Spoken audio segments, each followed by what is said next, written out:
नोरमा group, जो सोचता है वो करता है। आपके अपने सपनों का आशियाना। नमस्कार, भारत लाइव देख रहे हैं आप। केंद्रीय बजट 2025 सदन में पेश हो चुका है और निर्मला सीतारमण ने इसको पेश करते हुए काफी खुशी जाहिर की है। और जब से बजट पेश हुआ है, तमाम दलों की प्रतिक्रियाएं आ रही हैं। तमाम दलों के नेताओं, प्रवक्ताओं के साथ साथ जो इंडस्ट्री के जो लोग हैं, वो लोग भी प्रतिक्रिया कर रहे हैं। वो लोग भी बता रहे हैं, देखिए जो स्लैब में छुटकारा दिया गया है इनकम टैक्स में, तो उसको लेकर अब खुशी जाहिर की जा रही है। हालांकि जो विपक्ष है इस पर लगातार हमलावर है। तेजस्वी यादव कह रहे हैं कि मोदी जी सारा चीज लेकर गुजरात चले जाते हैं, बिहार को कुछ नहीं मिला। तो देखिए, केंद्रीय बजट पर विभिन्न दलों की प्रतिक्रियाएं आ रही हैं। क्या कुछ कहा है, जो सत्ता पक्ष के प्रवक्ता हैं वो क्या कुछ कह रहे हैं, और जो विपक्ष के जो नेता हैं उनका क्या कुछ बयान है। और इसके साथ साथ बीआईए का भी ऑफिशियल बयान इस मुद्दे पर आ गया है। देखिए क्या कुछ कह रहे हैं। का साड़ी पहन के आए और मधुबनी सिल्क और पेंटिंग के बढ़ावा के लिए आपने क्या घोषणा की? आप राजनीति करने गए थे या जनता को आंख में धूल झोंकने गए थे? तो आपने आंख में धूल झोंकने का काम तो बीजेपी का काम ही है। नौकरी पेशा लोगों के लिए भी सरकार ने राहत दी है। जो 7 लाख रुपए तक कमाते हैं, 8 लाख रुपए तक सालाना जो कमाते हैं, उनको 10% रिबेट है। तो कई स्लैब में चेंजेस किए गए हैं। 30% भी तो है, उस स्लैब को भी तो देखिए। 10 लाख से 12 लाख आपने किया, और उसके बाद आप 25 लाख वाले को देख लीजिए, 30% टैक्सेस कर दिया, आप 40% कर दिए। अब कितना बोझ किस पे पड़ेगा? किसान के लिए क्या किया? हेल्थ सेक्टर में आपने क्या किया? एक भी हेल्थ सेक्टर के लिए घोषणा है, जो सबसे ज्यादा महंगा है। हेल्थ के जांच पर आप बात नहीं की, अल्ट्रासाउंड पे, सीटी स्कैन पे, एमआरआई पे बात नहीं की, कैंसर पेशेंट के लिए आपने बातचीत नहीं किया। आप है मनरेगा में पैसा भी कम कर दिया गया इस बार। वही बात तो मैं कह रहा हूं, मनरेगा में जो मजदूरों को सबसे ज्यादा पैसे की जरूरत थी उसमें कम कर दिया, जिससे कॉमन मैन को, मजदूरों पर आप हमला कर रहे हैं। हेल्थ सेक्टर पे आप कोई काम नहीं कर रहे, एजुकेशन सेक्टर पर कोई बात नहीं कर रहे हैं। आप उनसे पूछे ना जो 11 दे रहा है नंबर। आप बताइए, आप कितने नंबर देंगे? किसको? इस बजट को। इस बजट को मैक्सिमम 3, 2, अच्छा, 4, और लोग तो 0 बोलेंगे, हम तो 4 पर भी दे रहे हैं। नहीं, सरकार की तरफ से कहा जा रहा है कि तमाम बीजेपी सांसद जाएं और लोगों को बताएं कितना बढ़िया बजट है, लोगों को राहत मिलेगी, मिडिल क्लास के लिए बजट आया है। भैया गणेश भगवान को दूध पिला दिए थे ये, जब बैठले बैठले भोला बाबा को, गणेश भगवान को। तो ये क्या बताएंगे जनता को जाकर के कि भ्रष्टाचार खत्म करने के लिए कुछ उपाय लाया है? क्या बताएंगे ये जनता को जाकर के कि फैक्ट्री के लिए, रोजगार के लिए बढ़ावा दिया है, अग्निवीर समाप्त कर दिया है, संविदा जैसी चीज को खत्म कर दी गई है, एग्जामिनेशन फेयर एंड फेयर की बात की है। ये जनता को क्या बताएंगे? कौन सा बजट है? और जो मोदी जी के लगातार 10 साल के बजट है, उसका मूल्यांकन कर लीजिए। जब जब जो घोषणा हुई, 70 से 80% उस घोषणा, उस वादे पूरे भी नहीं हुए, उसको टच भी नहीं किया गया। फिर नए वादे सब विभाग दिखा दिए गए। तो बस ये तो है। धन्यवाद। लोगों पर विशेष कृपा की है, चाहे वो सिंचाई के क्षेत्र में हो, पर्यटन के क्षेत्र में हो, या कई ऐसे महत्वपूर्ण क्षेत्र हैं जिसमें पैसा मिला है। मैं धन्यवाद देना चाहता हूं माननीय प्रधानमंत्री जी का, जो ड्रीम प्रोजेक्ट था हमारा और बिहार के लोगों का, पटना एयरपोर्ट, उसमें के लिए भी विशेष पैसा देने का काम किया है। मैं बहुत धन्यवाद देना चाहता हूँ। बिहार का नाम कई बार वित्त मंत्री ने आज लिया है। हाँ, तो बिहार तो सबसे महत्वपूर्ण राज्य है। अब पेंटिंग, मधुबनी पेंटिंग, उसको प्रोत्साहित करने के लिए सरकार ने राशि दिया है। मखाना बोर्ड का स्थापना करने का काम किया, कितना उत्पादन होता है मखाना का। तो ये सारा कुछ मिला है। तो बिहार के तरफ से, बिहार वासियों की तरफ से अपने सबसे प्रधानमंत्री जी का और माननीय वित्त मंत्री जी का संयुक्त रूप से मैं आभार व्यक्त करना 12 लाख के टैक्स स्लैब में जो छूट। हाँ, बहुत बड़ी बात मैंने कहा पहले भी कि सबसे बड़ा मध्यम वर्ग के लोगों के लिए राहत का है। 12 लाख तक आय रहेगा, उसमें 1 पैसे का भी टैक्स नहीं लगेंगे। लेकिन तेजस्वी यादव कह रहे हैं कि ये सिर्फ दिखावा है, ऐसा कुछ खास नहीं है, चुनावी साल भी है।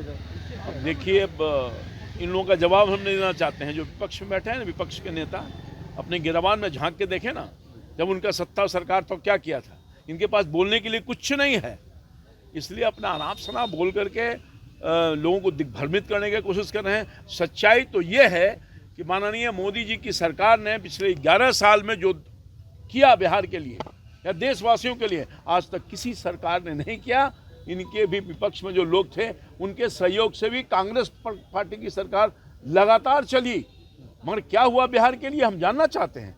आप ये बता दीजिए कि आपके लंबे काल तक जो शासन था राज्य और केंद्र में, आपने बिहार के वासियों के लिए क्या क्या कुछ किया, वो हमको बता दीजिए। 11 साल पहले आपने क्या किया है और 11 साल तो जनता जान रही है। आप भी उसके पार्ट हैं, मीडिया के लोग। 4 लेन 6 लेन कितना काम हुआ है, अद्भुत काम हुआ है। नीतीश कुमार जी ने बिहार में किया है और माननीय प्रधानमंत्री जी ने देश में और बिहार के राज्यों को मजबूती के साथ आर्थिक सहायता दे करके मजबूती के साथ बिहार की जनता की कठिनाई को दूर किया है। चाहे वो किसान हो, नौजवान हो, हर क्षेत्र में, हेल्थ सेक्टर में हो, कोई ऐसा सेक्टर नहीं है, रोजी रोजगार में है, सब जगह काम माननीय प्रधानमंत्री जी ने देश के साथ साथ बिहार को विशेष कृपा करने का काम किया है। मैं उनके प्रति आभार व्यक्त करना चाहता हूँ।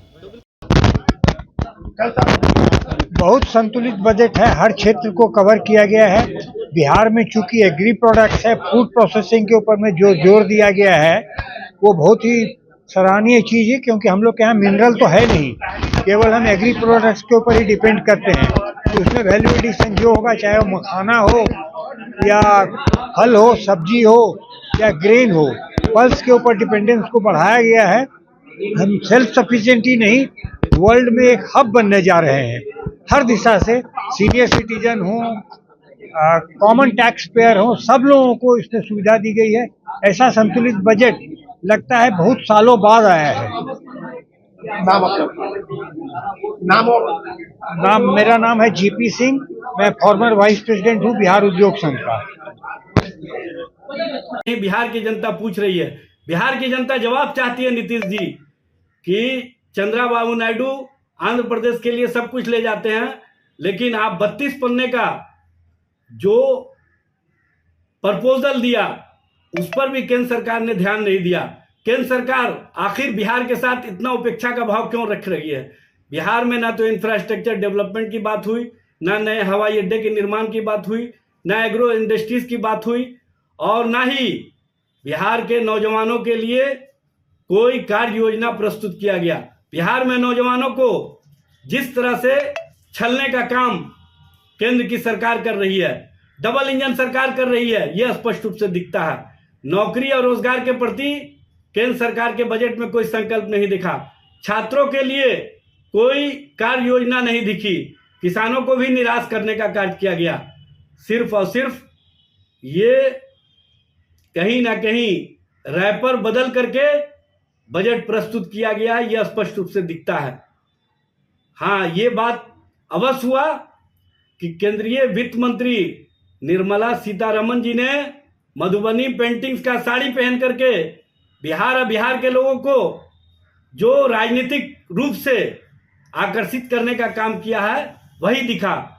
आप सिर्फ मधुबनी पेंटिंग्स का साड़ी पहनती हैं, लेकिन मिथिलांचल के विकास के प्रति आपका कोई ध्यान नहीं है, आपका सीमांचल में विकास के प्रति कोई ध्यान नहीं है, आपका मगध के प्रति कोई विशेष ध्यान नहीं है, आपको भोजपुर के प्रति कोई ध्यान नहीं है। आप पूरे बिहार को जिस तरह से बजट में शून्यता के रूप में प्रस्तुत किया है, इससे बिहार के लोग निराश हुए हैं। नीतीश जी, अब भी आप केंद्र सरकार की मंशा को समझिए।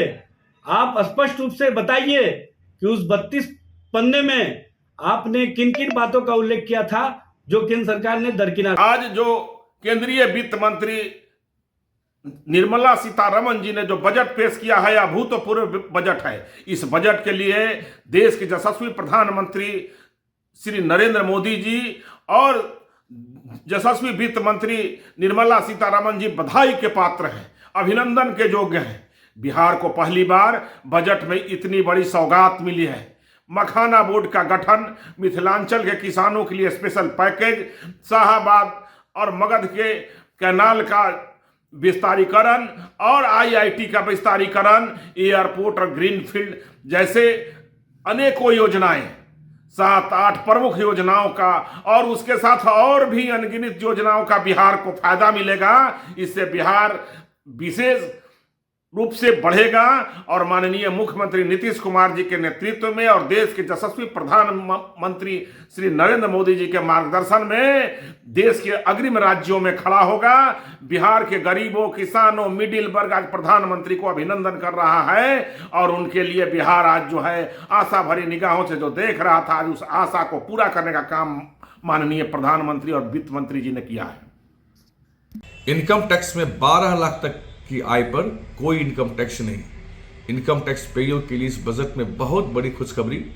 माननीय वित्त मंत्री निर्मला सीतारमण और माननीय प्रधानमंत्री जी को बहुत बहुत धन्यवाद। और बिहार के लिए तो इस बजट में बौछार कर दी गई है बिहार के विकास के लिए कि बिहार कैसे विकसित राज्य बने। ये देखिए, पश्चिमी कोसी नहर परियोजना की शुरुआत होगी, इससे वहाँ के 50 लाख हेक्टेयर किसान खेती करने वाले किसानों को लाभ मिलेगा सिंचाई के मद में। और बाढ़ से बिहार को सदा सदा के लिए मुक्ति मिल जाएगी। बिहार में ग्रीनफील्ड एयरपोर्ट का निर्माण होने जा रहा है और सबसे बड़ी बात कि मखाना बोर्ड का गठन हो रहा है, इससे बिहार के किसानों को बहुत बड़ा फायदा मिलने वाला है। इस तरह से बहुत सारी बजट में बातें हैं। किसान क्रेडिट कार्ड का लिमिट बढ़ाया गया, उसको 3 लाख से बढ़ाकर 5 लाख किया गया। मोबाइल फ़ोन, कपड़ा, कैंसर की दवाएँ आदि, टेलीविज़न सब सस्ते हो रहे हैं। तो बड़ी शानदार प्रभावी बजट के लिए और फिर से भारत सरकार को, माननीय वित्त मंत्री को और माननीय प्रधानमंत्री को बहुत बहुत धन्यवाद। आपके सपनों को हमने सजाया है, ई होम्स पैनोरमा को हमने बनाया है। ई होम्स मेरा एक सपना था जिस पे मैं पिछले 4 साल से काम कर रहा था। हमने जो बनाया है वो सबने है माना। ई होम्स पैनोरमा में हो आपका भी आशियाना। और फाइनली हमने 2021 में इस प्रोजेक्ट को लॉन्च किया। बहुत लोग अप्रिशिएट कर रहे हैं कि पूर्णिया जैसे शहर में, बिहार के, एक तो बिहार की बात करें उसमें भी पूर्णिया जैसे छोटे जगह में इस तरह का लाइफस्टाइल देना, ये सुन के हम लोगों को बहुत अच्छा लगता है। ई होम्स में हमने कुछ और भी किया है, जैसे हम जिस जगह में रह रहे हैं हमारे फैमिली सिक्योर हो, उनको सिक्योरिटी का ध्यान में रखा है। आपकी सुविधा और सुरक्षा आपके लिए खास है, ये आपका विश्वास है। इसमें आर्टिफिशियल इंटेलिजेंस का 7 लेयर सिक्योरिटी का हमने इस्तेमाल किया है। लस ग्रीन कैंपस को बनाया है। यदि हमारा बाउंड्री वाल है तो वो वर्टिकल गार्डन है। ये जितनी भी फैसिलिटी होता है एक इंटरनेशनल टाउनशिप में ई होम्स है, ये हम लोग विश्वास नहीं कर पा रहे हैं। जो भी हमारे मित्र, दोस्त या जो भी हमारे बाहर के बाहर आते हैं तो हम लोगों को बहुत अच्छा सुनने को मिलता है और बहुत अच्छा क्रेडिट मिल रहा है। वो सारा हमने सिर्फ एक बिल्डिंग नहीं बनाया, हमें एक बहुत अच्छा लाइफस्टाइल दिया ई होम्स में, और मेरा एक सपना था जिसको मैं आज फुलफिल होते हुए देख पा रहा हूँ। ये आपका आवास है। ई होम्स पैनोरमा में अब आपका निवास है। E Homes Panorama, luxurious lifestyle redefined. Panorama Group, जो सोचता है वो करता है। अगर ये वीडियो पसंद आई और वह बिहार के राजनीति और बिहारियत से सरोकार रखेनी तो सब्सक्राइब बटन दबा के चैनल के सब्सक्राइब कर ली। ओजे एगो घंटी बा, ओकरा बटन दबा देला से कुल सटीक और मारक खबर रुआ मुफ्त में मिल जाई। अगर रुआ पत्रकारिता के हमनी के नया प्रयोग में सहयोग कर चाहतानी तो ज्वाइन बटन दबा दी। पेटीएम नंबर नोट कर ली 9386 816 700।